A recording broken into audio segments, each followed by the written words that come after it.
Hello बच्चों, देखो आज हम चैप्टर 10 के लिए वीडियो नंबर 7 लेकर के आए हैं और इस वीडियो से अपन स्टार्ट कर रहे हैं प्रतिरोधों का संयोजन। जो प्रतिरोध तार होते हैं उनको जोड़ने के दो अलग तरीके होते हैं, तो जोड़ने का जो तरीका है उसे ही अपन क्या बोलते हैं, प्रतिरोधों का संयोजन बोलते हैं। तो संयोजन दो प्रकार का होता है, एक तो होता है श्रेणी क्रम संयोजन और दूसरा होता है समांतर क्रम संयोजन या पार्श्व क्रम संयोजन। तो देखो इस वीडियो के अंदर वैसे मैं केवल श्रेणी क्रम संयोजन की बात करूंगा, लेकिन अपन ये देख लेते हैं कि श्रेणी क्रम संयोजन क्या होता है और समांतर क्रम संयोजन क्या होता है।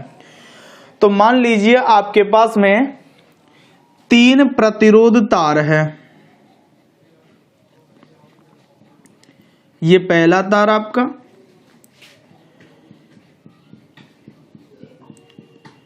ये दूसरा तार और ये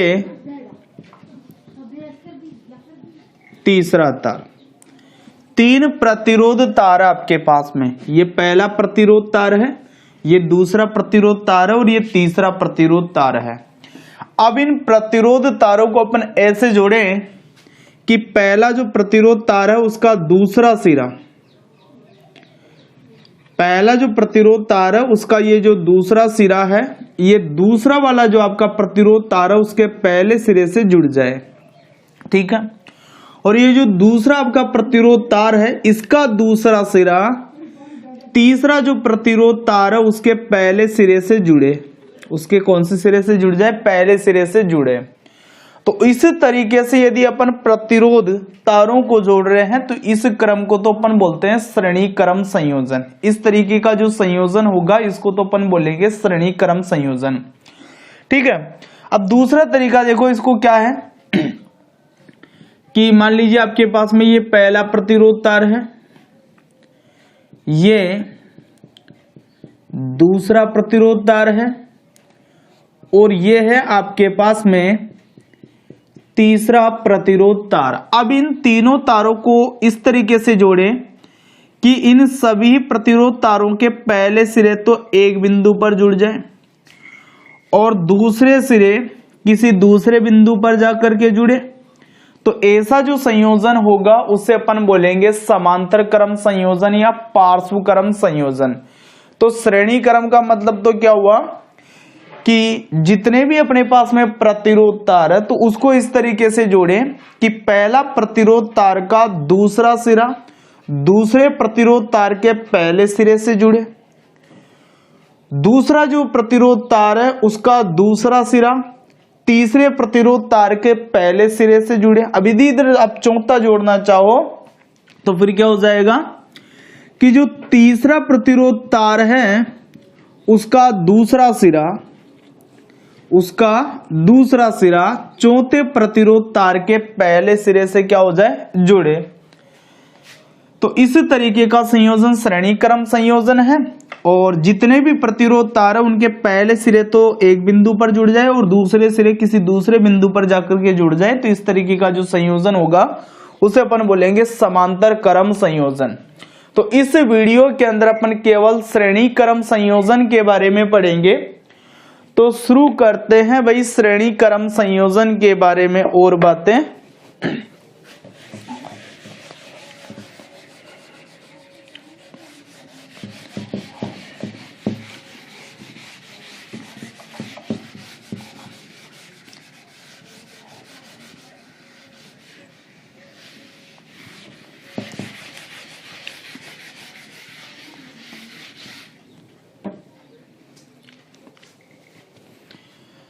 तो भाई यहां पर हम ले लेते हैं श्रेणी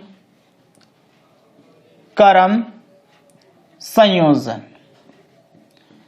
तरीका आपको पता है कि इसमें प्रतिरोध तारों को इस तरीके से जोड़ा जाएगा कि पहला प्रतिरोध तार है उसका दूसरा सिरा दूसरे प्रतिरोध तार के पहले सिरे से जुड़े और जो दूसरा प्रतिरोध तार है उसका दूसरा सिरा तीसरे प्रतिरोध तार के पहले सिरे से जुड़ेगा। तो इस तरीके का जो संयोजन होगा उसे अपन बोलेंगे श्रेणी क्रम संयोजन। अब इसके अंदर क्या है कि कुछ बातें अपने को याद में रखनी है। पहली बात क्या याद रखनी है आपको कि श्रेणी क्रम संयोजन में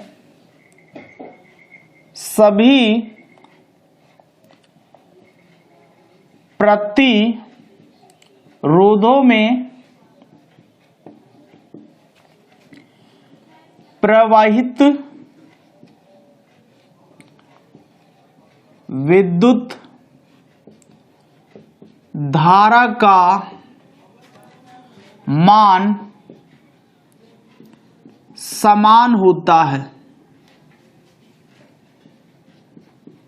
एक बात तो ये याद रखनी आपको कि श्रेणी क्रम संयोजन जो होता है उसमें सभी प्रतिरोधों के अंदर प्रवाहित विद्युत धारा का मान समान होगा, यानी कि जितने भी प्रतिरोध आपने श्रेणी क्रम के अंदर जोड़ रखे हैं विद्युत परिपथ में, सब में एक ही मान की विद्युत धारा प्रवाहित होगी। सब में 5 एम्पीयर की होगी या 2 एम्पीयर की होगी या 1 एम्पीयर की होगी, समान रहेगी वो मात्रा। दूसरी बात क्या याद रखनी है कि श्रेणी क्रम संयोजन में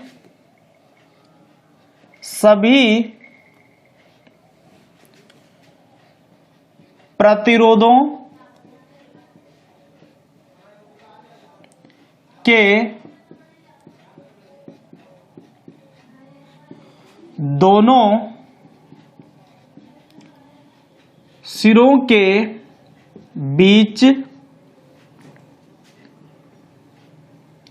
बीच उत्पन्न विभवांतर का मान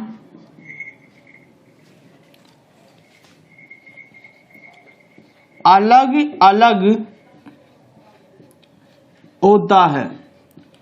तो आप जो श्रेणी क्रम संयोजन पढ़ रहे हो उसके बारे में ये 2 बातें याद रखनी है। जैसे मान लीजिए ये आपके पास में 3 प्रतिरोध तार है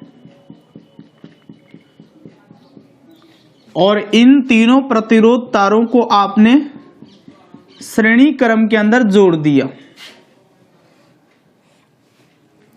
कौन से क्रम में जोड़ दिया आपने? श्रेणी क्रम में इनको जोड़ दिया आपने, ठीक है। 3 प्रतिरोध तार थे, तीनों का अपना श्रेणी क्रम में जोड़ा। मान लो ये प्रतिरोध तार आपका R1 है, ये R2 है और ये R3 है। तीनों के अंदर विद्युत धारा ज्ञात करने के लिए आपने एम्पियर लगाए अलग अलग। 1 एम्पियर यहां जोड़ दिया आपने, 1 एम्पियर यहां जोड़ दिया आपने और 1 एम्पियर यहां पर जोड़ दिया आपने, ठीक है। और इसके अंदर आप विद्युत धारा प्रवाहित कर रहे हैं इस परिपथ के अंदर। तो क्या है कि ये जो भी एम्पियर, तीनों एम्पियर एमीटर आपने लगाए हैं, तीनों एमीटर सबके अंदर प्रवाहित विद्युत धारा का मान समान बताएगा। ये देखो, ये जो R1 प्रतिरोध है इसके अंदर कितनी विद्युत धारा प्रवाहित हो रही है ये एमीटर आपको बता देगा। ये जो R2 प्रतिरोध है इसमें कितनी विद्युत धारा प्रवाहित हो रही है ये एमीटर आपको ये बात बताएगा। और ये R3 प्रतिरोध है इसके अंदर कितने मान के विद्युत धारा प्रवाहित हो रही है ये एमीटर आपको बताएगा। तो जब अपन ये प्रयोग करके देखते हैं तो इसमें तीनों प्रतिरोधों में प्रवाहित विद्युत धारा का मान समान आता है। यदि इसमें 5 एम्पियर है तो इसमें भी 5 एम्पियर होगी और इसमें भी 5 एम्पियर ही होगी, ठीक है। यदि इसमें 7 एम्पियर दिख रही है तो इसमें भी 7 एम्पियर ही आएगी और इसमें भी 7 एम्पियर ही आएगी, ठीक। तो एक बात तो हमें याद रखनी है भी सभी प्रतिरोधों में प्रवाहित विद्युत धारा का मान समान होता है। किसके लिए? श्रेणी क्रम संयोजन के लिए। दूसरी बात देखो कि ये प्रतिरोध है R1, इसके दोनों सिरों के बीच में आप विभवांतर ज्ञात करना चाहते हो तो समांतर क्रम में वोल्टमीटर लगाओगे। यहां पर भी आप समांतर क्रम में क्या करोगे? वोल्टमीटर लगाओगे और यहां पर भी समांतर क्रम में क्या करोगे? वोल्टमीटर लगा दोगे, ठीक है। तो देखो यहां पर क्या होगा कि इसके दोनों सिरों के बीच का विभवांतर अलग आएगा इसके दोनों सिरों के बीच में विभवांतर अलग आएगा और इसके दोनों सिरों के बीच में विभवांतर का मान अलग आएगा। यानी कि विभवांतर जो है वो क्या होगा, इन प्रतिरोध तारों के अंदर अलग अलग आएगा। ऐसा कौन सी कंडीशन में होगा, श्रेणी क्रम संयोजन में। तो श्रेणी क्रम संयोजन में सभी प्रतिरोधों के दोनों सिरों के बीच उत्पन्न विभवांतर का मान कैसा होगा, अलग अलग होगा। हाँ, एक बात सुन लो मेरी कि ये और ये इन सब का जो टोटल विभवांतर है वो यहां पर जितने वोल्ट का सेल या बैटरी आप लगाओगे उसके बराबर होगा। मान लो आप इसका विभवांतर V1 है, इसका V2 है और इसका V3 है, तो और ये मान लीजिए आप जो भी सेल लगा रहे हो वो 6 वोल्ट का है। कितने वोल्ट का है, 6 वोल्ट का। तो जब आप इन तीनों का टोटल निकालोगे ना, V1, V2 और V3, तो ये टोटल आएगा 6 वोल्ट। जितने वोल्ट का आपने सेल या बैटरी लगाया है, इन तीनों का टोटल जो विभवांतर है वो इस सेल या बैटरी के विभवांतर के बराबर होगा। तो ये दो इंफॉर्मेशन अपने को याद रखनी है। पहली बात तो ये, तो ये दोनों बातें आप नोट कर लो। उसके बाद में अपन श्रेणी क्रम संयोजन में तुल्य प्रतिरोध कैसे ज्ञात करेंगे, इसके लिए सूत्र स्थापना करेंगे। तो परीक्षा में ये प्रश्न आता है कई बार कि श्रेणी क्रम संयोजन में तुल्य प्रतिरोध ज्ञात करने के लिए सूत्र स्थापना कीजिए। श्रेणी क्रम संयोजन में तुल्य प्रतिरोध या कुल प्रतिरोध ज्ञात करने के लिए सूत्र स्थापना कीजिए। तो पहले दो बातें नोट कर लो, ठीक है, आपने कर ली होगी। तो वही बात मैं आपको बता रहा हूं कि श्रेणी क्रम संयोजन में तुल्य प्रतिरोध या कुल प्रतिरोध कैसे ज्ञात करेंगे, इसके लिए सूत्र स्थापना कैसे करेंगे। तो भाई देखो, यहां पर मैं 3 प्रतिरोध तार ले लेता हूं।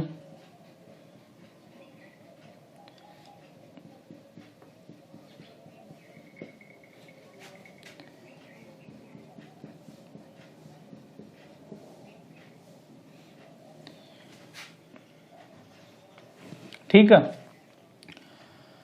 और इन प्रतिरोध तारों को मैंने एक सेल से, एक कुंजी से जोड़ दिया है।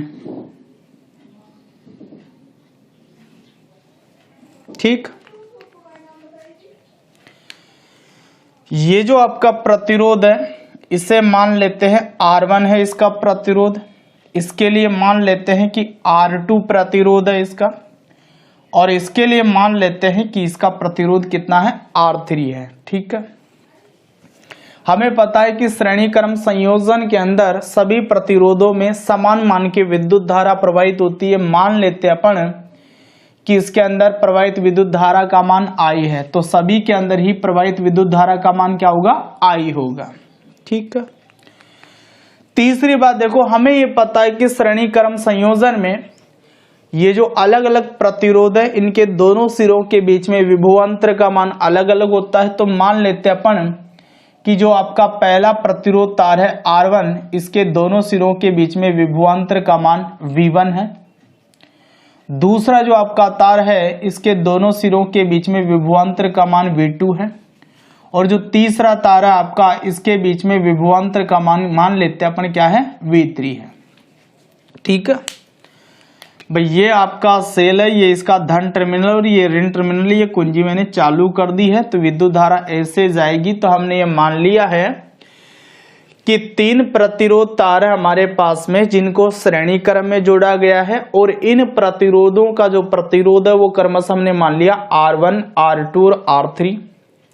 हम ये मान रहे हैं कि इन प्रतिरोधों के अंदर प्रवाहित विद्युत धारा का मान कितना है, I है, तो सभी के अंदर वो मान समान रहेगा। और हम ये मान रहे हैं कि R1 जो प्रतिरोध है उसके दोनों सिरों के बीच में विभवांतर V1 है, R2 जो प्रतिरोध है उसके दोनों सिरों के बीच में विभवांतर V2 है, और R3 जो प्रतिरोध है इसके दोनों सिरों के बीच में विभवांतर क्या है, V3 है। ठीक है, तो अब आगे अपन क्या करेंगे, सूत्र स्थापना करने के लिए सीधा हमें लगाना है ओम का नियम। तो देखो यहां पर मैं लिख देता हूं, ओम के नियम से तो ओम का नियम हमें कहता है कि V बराबर होता है IR, और इसे मैं समीकरण नंबर 1 दे देता हूं। देखो यहां पर विभवांतर अलग अलग है, तो विभवांतर के आधार पर अपन सारी बातें यहां पर निकाल करके चलेंगे। तो यहां पर मैंने V का मतलब विभवांतर के लिए सूत्र लिखा, V बराबर IR, किसके आधार पर लिखा? ओम के नियम से। तो इस आधार पर मैं देखूं तो R1 जो प्रतिरोध है, इसके दोनों सिरों के बीच में जो विभवांतर है वो किस तरीके से होगा, इसी नियम के अनुसार चलेंगे। तो R1 प्रतिरोध के दोनों सिरों के मध्य उत्पन्न विभवांतर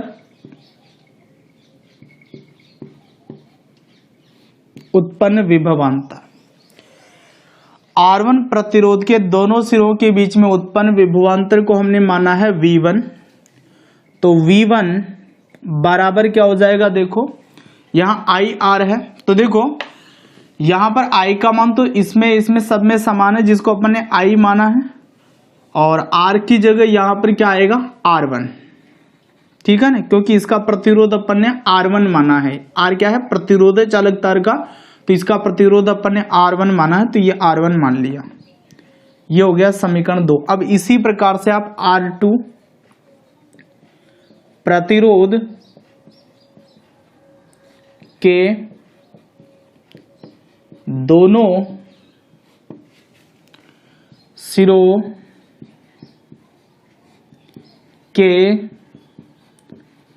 मध्य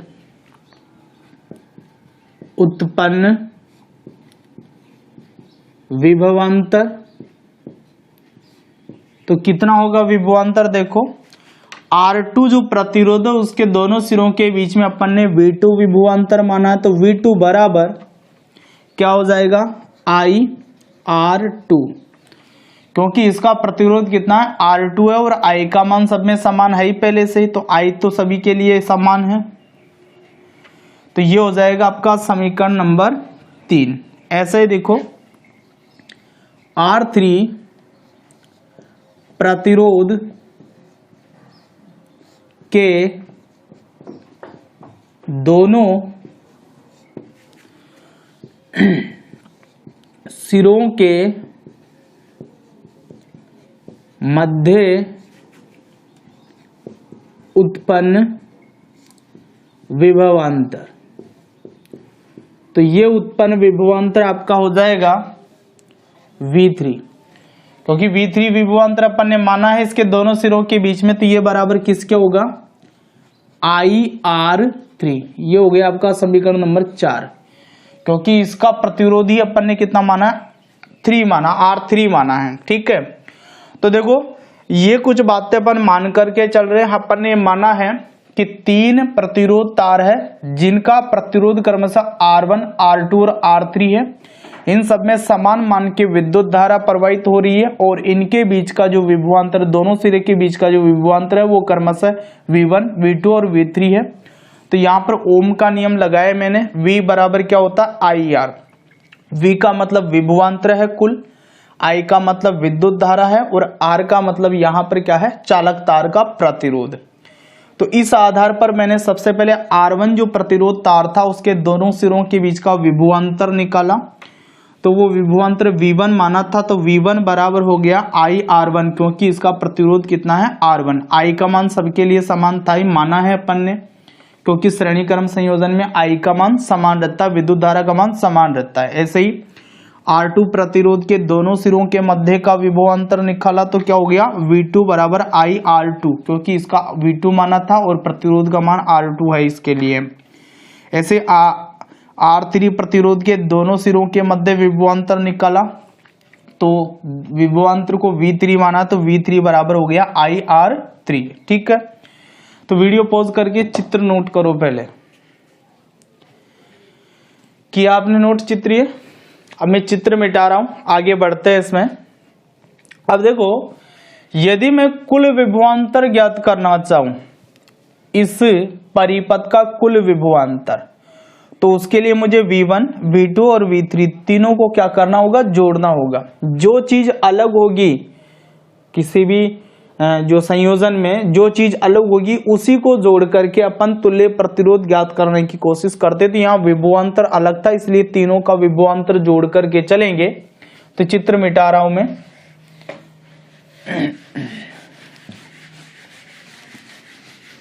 देखो,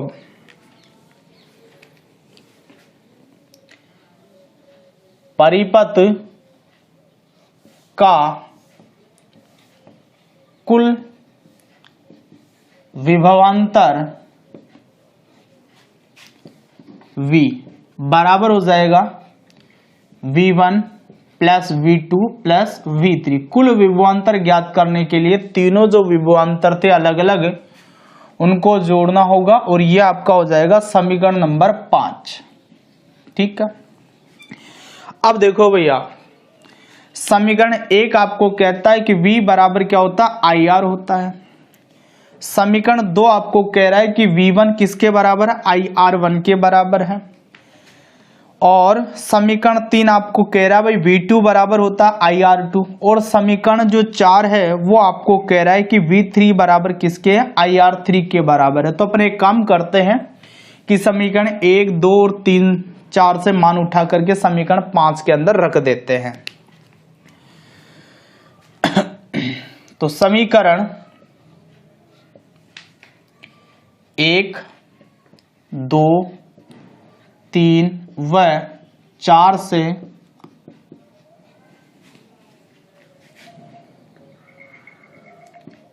समीकरण 5 में मान रखने पर, तो समीकरण 1, 2, 3, 4 और 4 से जो भी मान है वो सब उठा करके समीकरण 5 में अपन रख रहे हैं। तो देखो, पहला V है और V का मान हमें समीकरण 1 दे रहा है IR बराबर V1 है, तो V1 का मान हमें समीकरण 2 दे रहा, क्या दे रहा, IR1 प्लस समीकरण 3 हमें V2 का मान दे रहा है, तो V2 का मान दे रहा है ये IR2 प्लस ये जो समीकरण 4 है ये हमें V3 का मान दे रहा है, क्या दे रहा है, IR3। तो यहां पर जो जो मान थे समीकरणों में से वो मान मैंने रख दिए हैं। तो वीडियो पॉज करके आप ये बातें नोट कर लो पहले।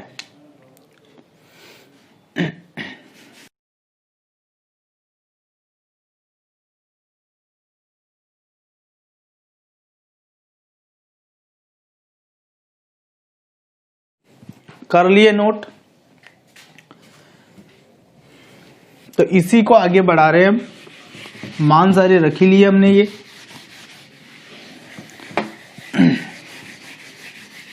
देखो आगे क्या है,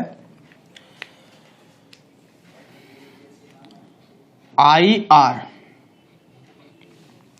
देखो I सब में है तो कॉमन लिया जा सकता I, तो R1 plus R2 plus R3। I सब में कॉमन था, कॉमन ले लिया, अलग निकाल लिया और तीनों को जोड़ दिया। अब आप देख सकते हो इधर भी आइए इधर भी आइए, यानी कि I से I में क्या कर सकता हूं, काट सकता हूं। तो आपके पास में अब बचा हुआ है R बराबर R1 plus R2 plus R3। तो यहां पर ये जो R है ये श्रेणी क्रम का कुल प्रतिरोध है। ये R क्या है, यहाँ पर श्रेणी क्रम का कुल प्रतिरोध है और ये किसके बराबर है, अलग अलग प्रतिरोधों के योग के बराबर है। तो इसको कई बार ऐसे भी अपन दिखाते हैं RS। S का मतलब सीरीज, श्रेणी क्रम को अंग्रेजी में सीरीज कॉम्बिनेशन अपन बोलते हैं। तो इसके लिए यहाँ पर S काम में लिया जाता है। इसका RS कहीं पर लिखा हुआ है, इसका मतलब है कि वो श्रेणी क्रम का कुल प्रतिरोध है या तुल्य प्रतिरोध है। तो RS बराबर अपना होता है R1 plus R2 plus R3 और आप आगे भी यदि और प्रतिरोध जोड़ना चाहो तो यहां मैं Rn तक लिख देता हूं। ठीक है, इसका मतलब यह हुआ कि श्रेणी क्रम संयोजन में कुल प्रतिरोध या तुल्य प्रतिरोध अलग अलग प्रतिरोधों के योग के बराबर होता है। तो ये श्रेणी क्रम संयोजन के लिए कुल प्रतिरोध या तुल्य प्रतिरोध ज्ञात करने के लिए सूत्र स्थापना हो गई। तो यहां पर दो बातें आपको नोट करनी है। एक बात तो ये याद रखना है हमें कि श्रेणी क्रम संयोजन में कुल प्रतिरोध या तुल्य प्रतिरोध, कुल प्रतिरोध या तुल्य प्रतिरोध जिसको हमने दिखाया है RS से का मान अलग अलग प्रतिरोधों के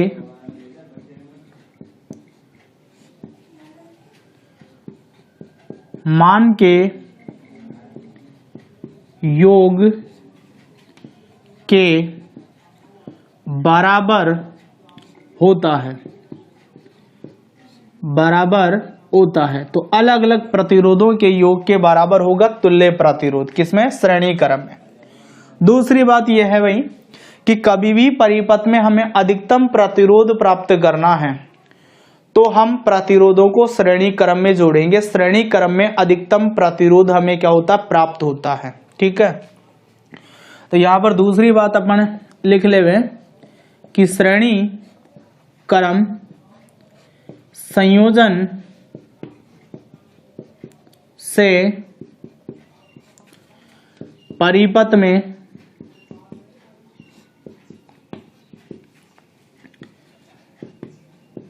अधिकतम प्रतिरोध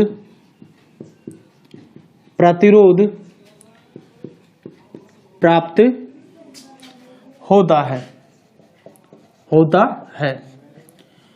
तो ये दो बातें ध्यान रखनी है अपने को भाई। श्रेणी क्रम संयोजन में कुल प्रतिरोध या तुल्य प्रतिरोध जिसको RS से अपन दिखा रहे हैं का मान अलग अलग प्रतिरोधों के मान के योग के बराबर होता है। और दूसरी बात क्या है? श्रेणी क्रम संयोजन से परिपथ में अधिकतम प्रतिरोध प्राप्त होता है। यानी कि कभी भी अधिकतम प्रतिरोध अपने को प्राप्त करना है तो अपन प्रतिरोधों को श्रेणी क्रम के अंदर क्या करेंगे? जोड़ेंगे।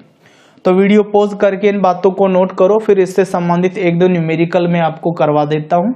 तो वीडियो पॉज करके नोट कर लो।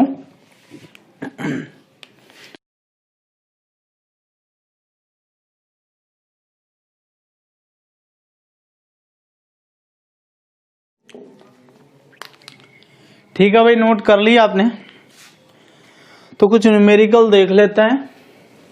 सूत्र आपको पता है, इसमें क्या करना है आपको?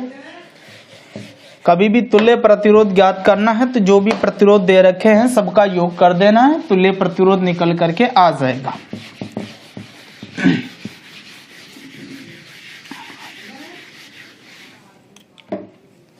तो देखो भाई, एक प्रश्न आपको दिया है इन्होंने,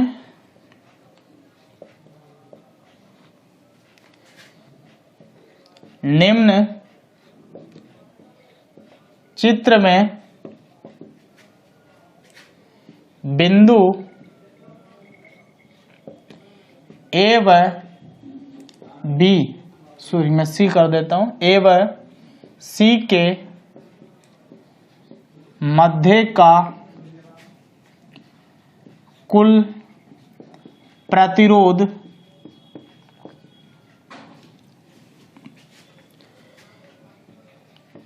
ज्ञात करो। ठीक है, चित्र आपको दे दिया ये।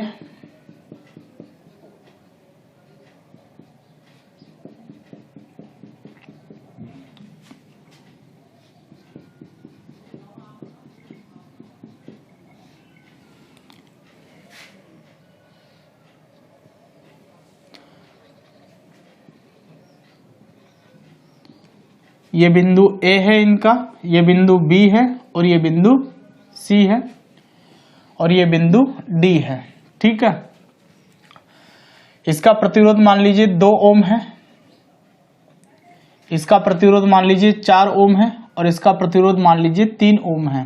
ये कह रहा है हमें कि बिंदु ए और बिंदु सी का मध्य का जो कुल प्रतिरोध है वो ज्ञात करो। बिंदु ए और बिंदु सी, इन दोनों के मध्य का जो कुल प्रतिरोध है वो हमें ज्ञात करना है। तो पहले तो अपन ये देख ले हुए कौन से क्रम में है, तो आपको दिख रहा है श्रेणी क्रम में है। ये एक प्रतिरोध है, इसका दूसरा सिरा इस प्रतिरोध के पहले सिरे से जुड़ा हुआ है। तो कौन सा क्रम है, ये श्रेणी क्रम संयोजन ही है। तो हमको यहाँ और यहाँ के बीच का प्रतिरोध हमें ज्ञात करना है। तो यहाँ पर 2 ही प्रतिरोध लगे हुए और दोनों ही कौन से क्रम में जुड़े हुए हैं, श्रेणी क्रम में। आगे से कोई मतलब नहीं है, जो बिंदु दे रखे हैं उसकी बात कर रहे हैं अपन केवल। तो अपन जो कुल प्रतिरोध है वो ज्ञात कर लेते हैं RS, क्योंकि श्रेणी क्रम में है। तो श्रेणी क्रम में जो फॉर्मूला अपना रहता है वो क्या होता है, R1 + R2। जितने प्रतिरोध है सबको आपस में जोड़ दो। यहाँ 2 ही नजर आ रहे हैं तो 2 को जोड़ दो भाई। इसको आप R1 मान लो, इसको R2 मान लो और ये R3। तो यहां तक के बिंदु दिए अपने को, तो इनके बीच का अपने को प्रतिरोध ज्ञात करना है। तो दोनों को जोड़ लेंगे तो क्या हो जाएगा, 2 + 4। भाई इसका 2 है और इसका 4 है तो कितना हो जाएगा, 6 ओम। ऐसा हो जाएगा। अगला क्वेश्चन देखो, 2 ओम, 3 ओम व 5 ओम का अधिकतम प्रतिरोध ज्ञात करो। तो अधिकतम प्रतिरोध ज्ञात करने के लिए क्या करेंगे, इनको श्रेणी क्रम में जोड़ लेंगे। तो श्रेणी क्रम में ही अधिकतम प्रतिरोध हमें क्या हो सकता है, प्राप्त हो सकता है।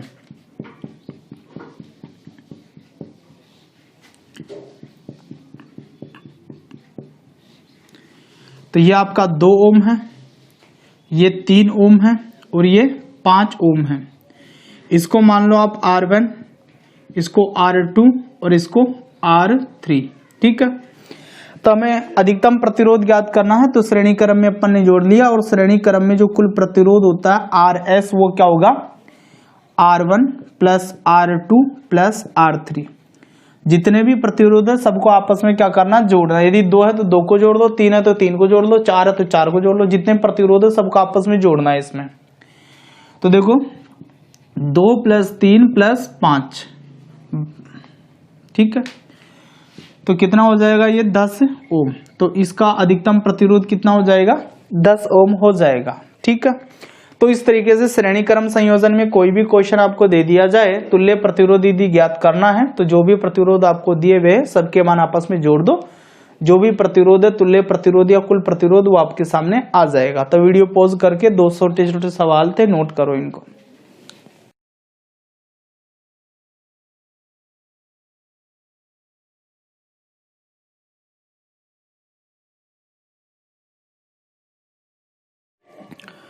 अब तीसरा क्वेश्चन देखो, 3 ओम, 4 ओम और 5 ओम के प्रतिरोध है जो किसी परिपथ के अंदर श्रेणी क्रम में जुड़े हुए हैं और इस संयोजन को 6 वोल्ट की बैटरी से जोड़ दिया जाता है।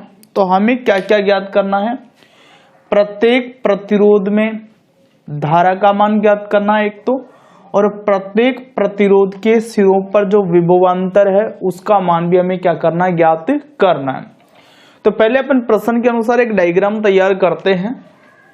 तो देखो डायग्राम कैसा बनेगा अपना, 3 ओम, 4 ओम और 5 ओम के 3 प्रतिरोध तार है ये, और तीनों को हमें जोड़ना है श्रेणी क्रम में।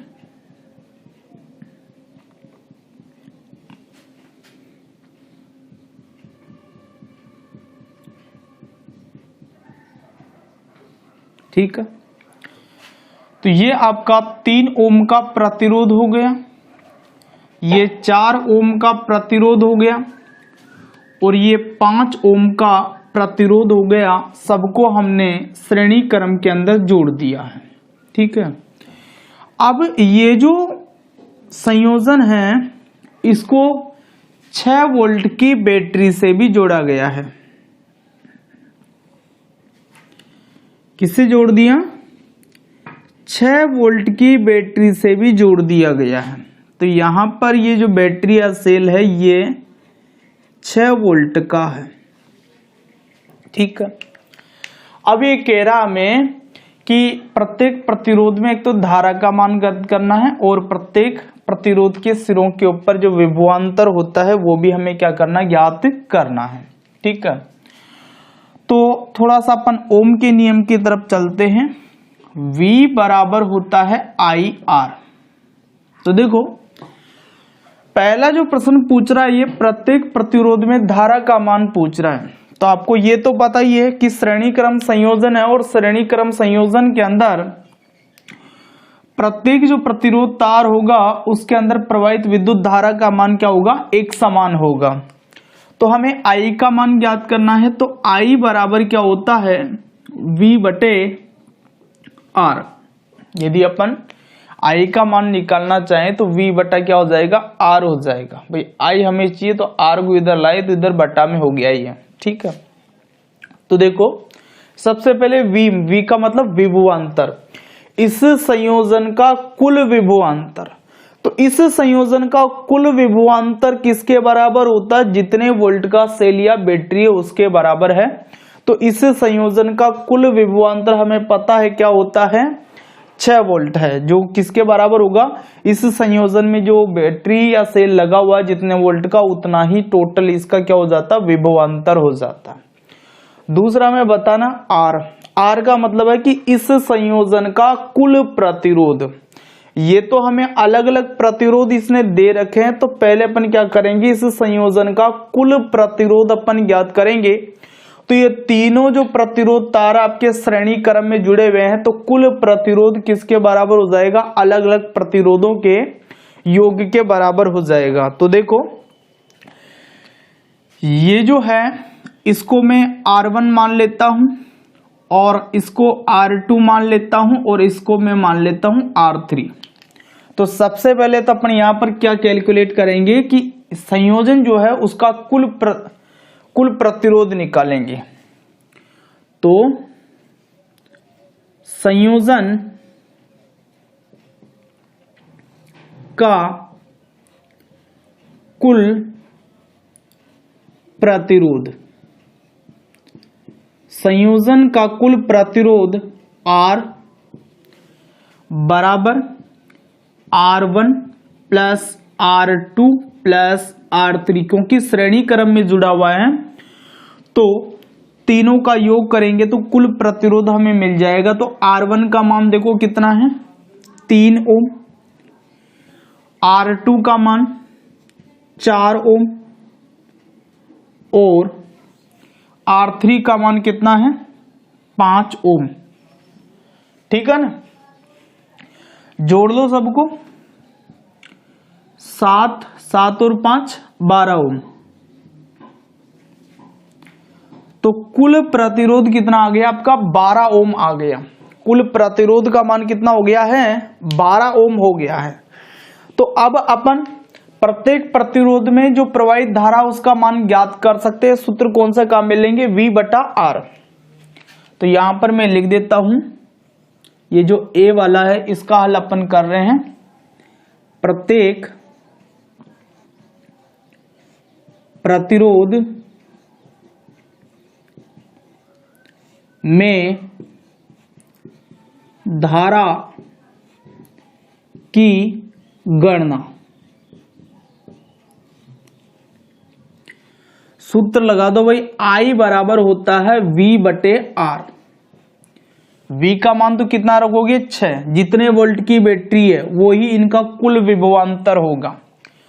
और R का मान आपने ज्ञात कर लिया कितना है? 12 ओम। तो ये हो जाएगा 1/2। भाई 6 से मैंने काट दिया तो 1/2 हो जाएगा। 1 में 2 का भाग लगाओगे तो आ जाएगा ये 0.5 एम्पियर, क्योंकि आपने प्रवाहित विद्युत धारा ज्ञात की है। तो अतः प्रत्येक प्रतिरोध में जो प्रवाहित विद्युत धारा उसका मान कितना होगा? 0.5 एम्पियर होगा। अतः प्रत्येक प्रतिरोध में धारा बराबर 0.5 एम्पियर। एक आंसर तो ये हो गया आपका, ठीक है। तो आपको पता है कि प्रत्येक प्रतिरोध के अंदर प्रवाहित विद्युत धारा का मान कितना आया है? I बराबर कितना आया है? 0.5 एम्पियर आ गया। कितना आ गया? 0.5 एम्पियर आ गया। तो वीडियो पॉज करके इतनी बातों को आप नोट कर लीजिए पहले।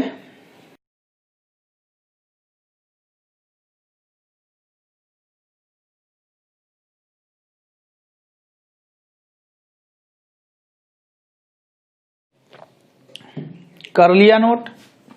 अब देखो दूसरी चीज हमें याद करनी है, प्रत्येक प्रतिरोध के सिरों पर विभवांतर। आपको ये पता है कि श्रेणी क्रम संयोजन के अंदर अलग अलग प्रतिरोध तार के बीच का जो विभवांतर है वो अलग अलग होता है। तो अपन यहां पर मान लेते हैं कि ये जो R1 प्रतिरोध है इसके दोनों सिरों के बीच में विभवांतर V1 उत्पन्न हुआ होगा। इसमें दोनों सिरों के बीच में विभवांतर V2 उत्पन्न हुआ होगा और इसके दोनों सिरों के बीच में विभवांतर V3 उत्पन्न हुआ होगा। ठीक है, तो भाई देखो जो अपन सूत्र बना के आए हैं श्रेणी क्रम में, उसमें अपन सूत्र बना के आए हैं पहले V1 बराबर होता है IR1। श्रेणी क्रम संयोजन के अंदर अलग अलग प्रतिरोध कुछ इसी तरीके से अपन निकालते हैं। V2 बराबर होता है IR2 और V3 बराबर होता है IR3। I सबका समान है, जिसको मैंने पहले ऊपर लिख रखा, इसीलिए लिखा था उधर मैंने, क्योंकि I अपन निकाल चुके हैं। तो I तो सबके लिए समान होगा 0.5 एम्पियर। R1 का मान 3 ओम है, R2 का मान 4 ओम है और R3 का मान 5 ओम है। तो सबके सिरों के बीच का विभवांतर अपन इस तरीके से सूत्र लगा करके ज्ञात कर लेंगे। तो मैं इन बातों को मिटा रहा हूं अभी।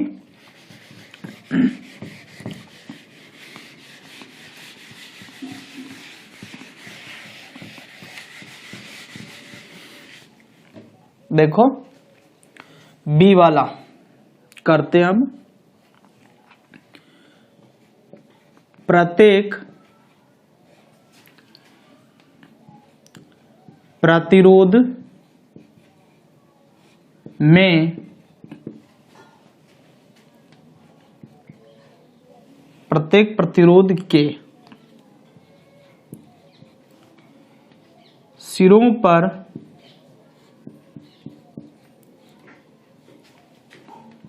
विभवांतर, सिरों पर विभवांतर। तो यहां पर 3 प्रतिरोध तार है, तो यहां पर एक एक के लिए अपन लेते हैं। 3 ओम प्रतिरोध के सिरों के मध्य विभवांतर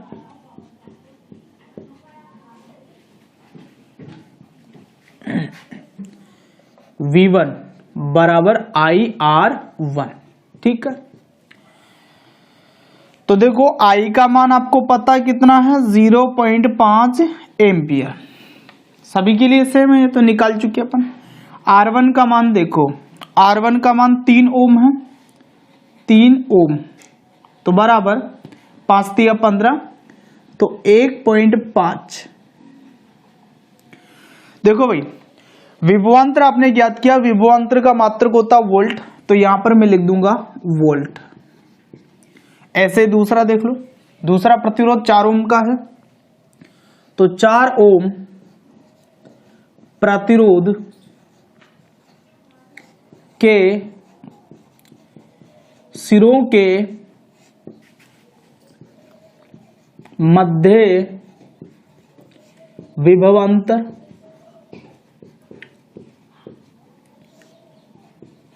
देखो भाई विभवांतर इसको अपन V2 से दिखा चुके हैं पहले, तो V2 बराबर हो जाएगा IR2। तो I का मान सबके लिए वही रहेगा 0.5 एम्पियर और R2 का मान कितना अपना 4 ओम। तो बराबर 4 पंजे 20 2.0 वोल्ट। ठीक है, ऐसे ही जो तीसरा वाला आपका कौन सा है 5 ओम। 5 ओम प्रतिरोध के सिरों के मध्य विभवांतर, इसको मैं इधर ले लेता हूं आगे, है ना। तो V3 बराबर IR3, तो I का मान 0.5 है गुणा R3 का मान ये 5 ओम, तो 5 5 25 हो गए 2.5 वोल्ट। तो जो अलग अलग तार है उसके सिरों के मध्य जो विभवांतर उत्पन्न हुए हैं वो भी आपके सामने आ गए हैं। V1 का मान कितना आया आपके पास में 1.5, V2 का जो मान है वो कितना आया 2 और V3 का मान कितना आया 2.5। ठीक है, अब एक काम करो, आप इनको जोड़ लो आपस में, कितना आएगा ये 6 वोल्ट आएगा, जो कि मैंने आपको कहा है कि इन सब का टोटल विभवांतर मिलाकर के किसके बराबर आता है, जितने वोल्ट की बैटरी या सेल लगा हुआ है। तो 1.5 2 और 2.5 इन सब को जब आप आपस में जोड़ेंगे तो आपको कितना मिल जाएगा 6 वोल्ट मिल जाएगा। तो इसका मतलब मेरी बात सही थी, ठीक है ना। तो वीडियो पॉज करके इन बातों का आप नोट कर लीजिए।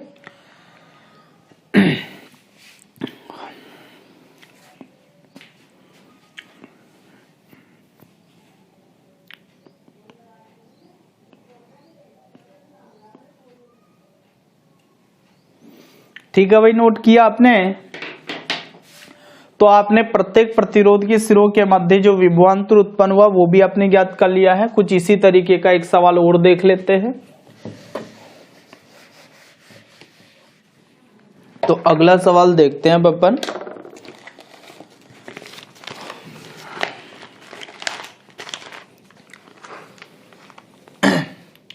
क्वेश्चन नंबर 4 देखो क्या है।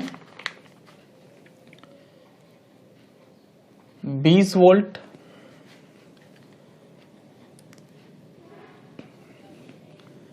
30 ओम एवं 50 ओम के 3 प्रतिरोध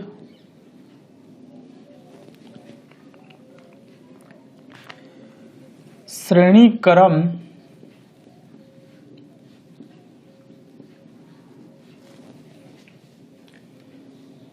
संयोजन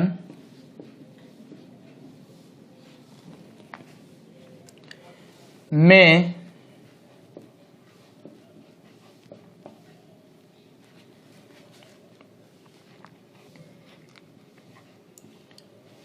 जुड़े हुए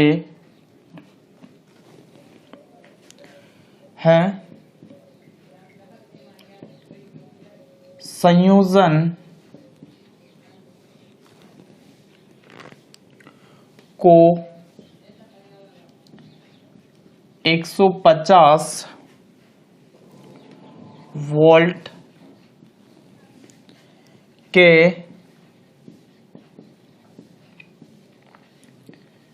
विद्युत स्रोत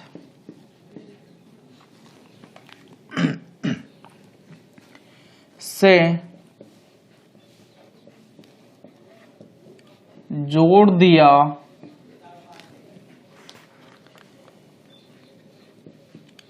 जाए तो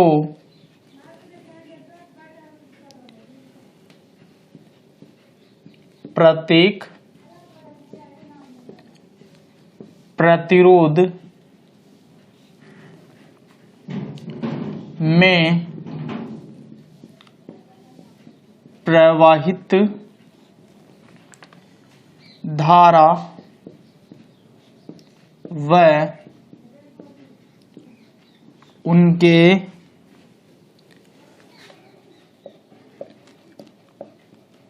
सिरों पर विभवांतर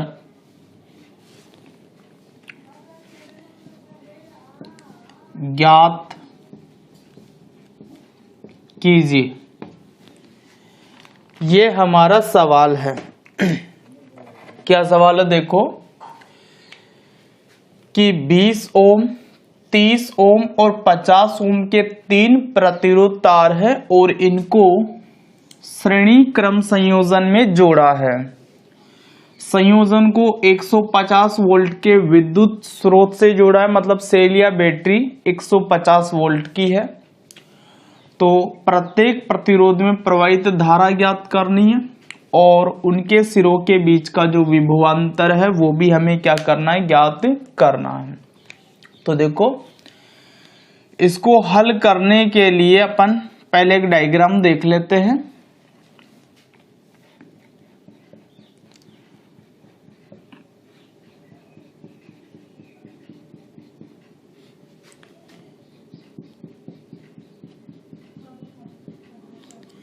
ये 3 प्रतिरोध तार हैं आपके पास में, श्रेणी क्रम में जोड़ दिया है।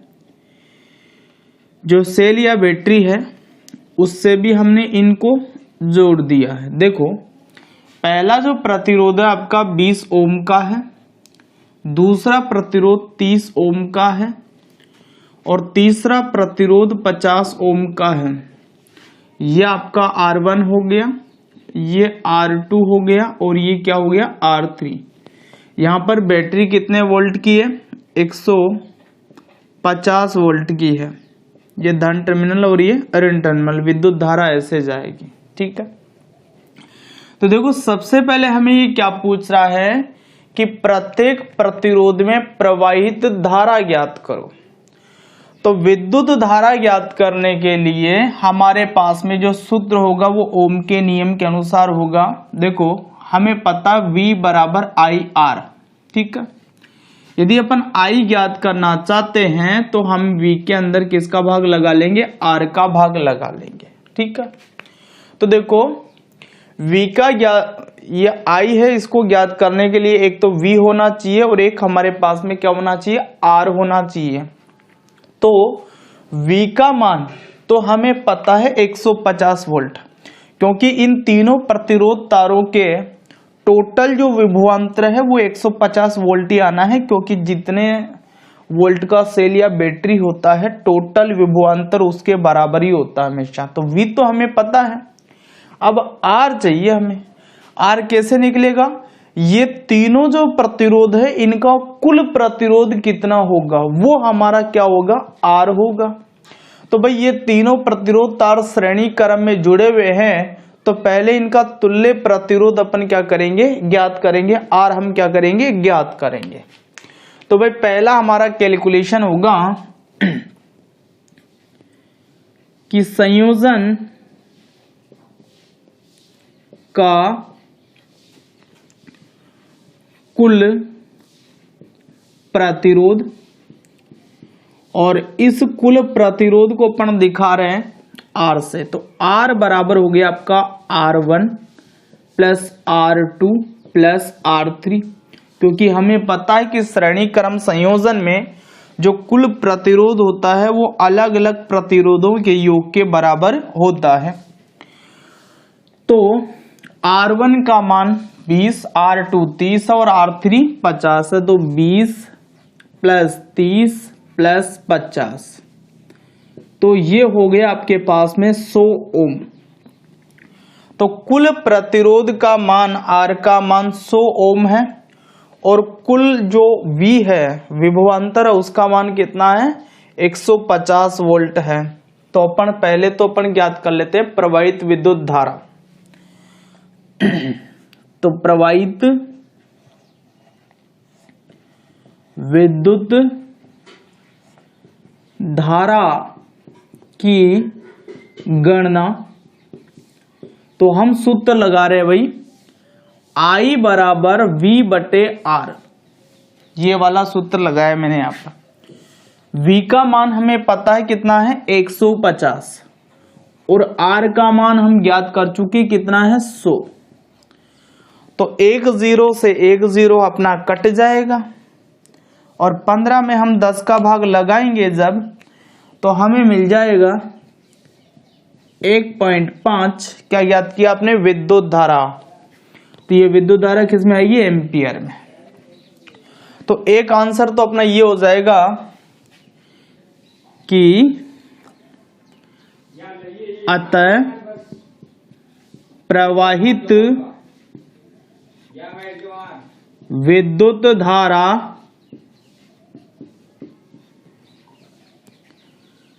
I बराबर 0.5 एम्पियर, यह हमारा आंसर हो गया। तो प्रत्येक जो प्रतिरोध तार है इसके अंदर प्रवाहित विद्युत धारा का मान कितना होगा? 0.5 एम्पियर। इसमें भी 0.5 एम्पियर की 1.5 है ना, ये देखो, तो इसमें भी 1.5 एम्पियर की विद्युत धारा प्रवाहित होगी, इसमें भी 1.5 एम्पियर की विद्युत धारा प्रवाहित होगी और इसके अंदर भी 1.5 एम्पियर की विद्युत धारा प्रवाहित होगी। तो प्रत्येक प्रतिरोध में प्रवाहित विद्युत धारा हमने ज्ञात कर ली। अब अपन क्या करेंगे कि जो प्रत्येक प्रतिरोध तार है उसके सिरों पर जो विभवांतर है, दोनों सिरों के बीच में जो विभवांतर उत्पन्न होगा वो अपन क्या करेंगे? ज्ञात करेंगे। तो पहले वीडियो पॉज करके आप ये बातें नोट करो। मैं यहां पर ऐसा मान लेता हूं कि ये जो R1 है इसके दोनों सिरों के बीच में विभवांतर V1 है, इसका V2 है और इसका V3 है। तो प्रत्येक का विभवांतर अपन ज्ञात करेंगे। तो वीडियो पॉज करके आपने नोट कर लिया होगा। तो भाई हमें ये पता है कि प्रत्येक जो हमारा प्रतिरोध तार है उसमें 1.5 एम्पियर की विद्युत धारा प्रवाहित हो रही है ना, और हमें ज्ञात करना है कि उसके दोनों सिरों के बीच का विभवांतर कितना है। भाई ये जो विभवांतर है ना 150 वोल्ट, ये तो सबका टोटल है, सबका जो विभवांतर उसका टोटल है। ये तो अलग अलग में कितना विभवांतर होगा ये अपन ज्ञात करेंगे। अब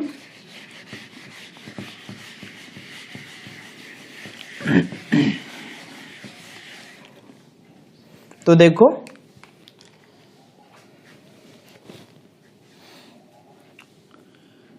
प्रत्येक प्रतिरोध के दोनों सिरों के मध्य विभवांतर की गणना। तो देखो R1 प्रतिरोध के दोनों सिरों के मध्य विभवांतर V1 बराबर IR1। यही हमारा सूत्र होता है ऐसा ही कि V1 बराबर होता है IR1, V2 बराबर होता है IR2 और V3 बराबर होता है IR3। श्रेणी क्रम संयोजन में ऐसा ही होता है। तो भाई देखो I का मान तो सभी के लिए सेम रहेगा 1.5 एम्पियर। R का मान रखते चलो, तो R1 का मान कितना है 20 ओम। तो देखो कितना आ जाएगा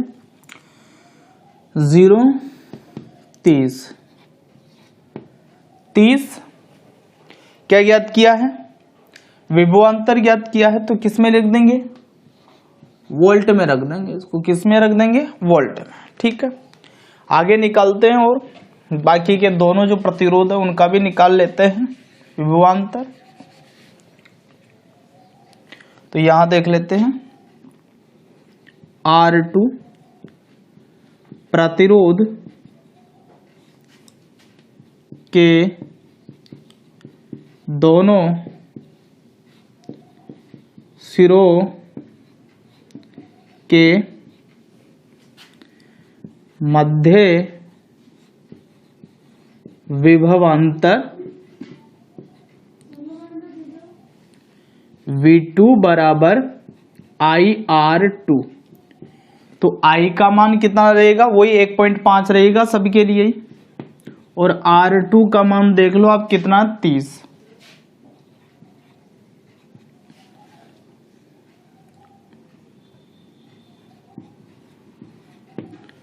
तो ये कितना आ जाएगा आपके पास में, 45 वोल्ट। ऐसे ये देख लो R3 प्रतिरोध के दोनों सिरों के मध्य विभवांतर V3 बराबर IR3। तो I का मान देख लो कितना आ रहा है, वही रहेगा 1.5 एम्पियर, और V3 का R3 का मान देख लो 50 ओम है।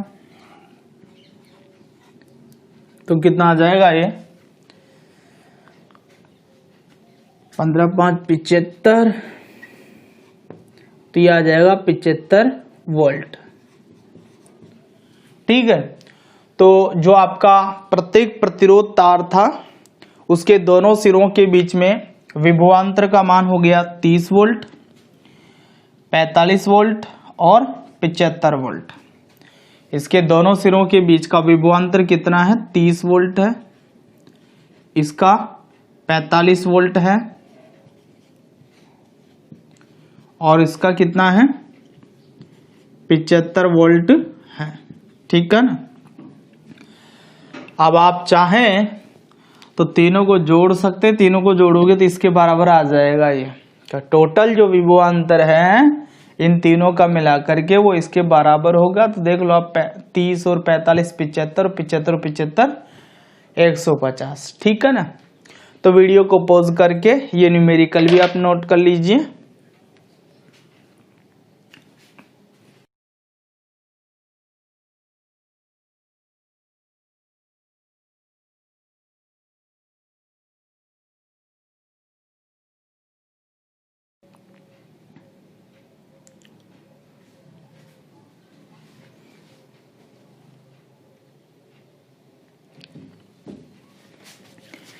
ठीक है भाई, कर लिया नोट।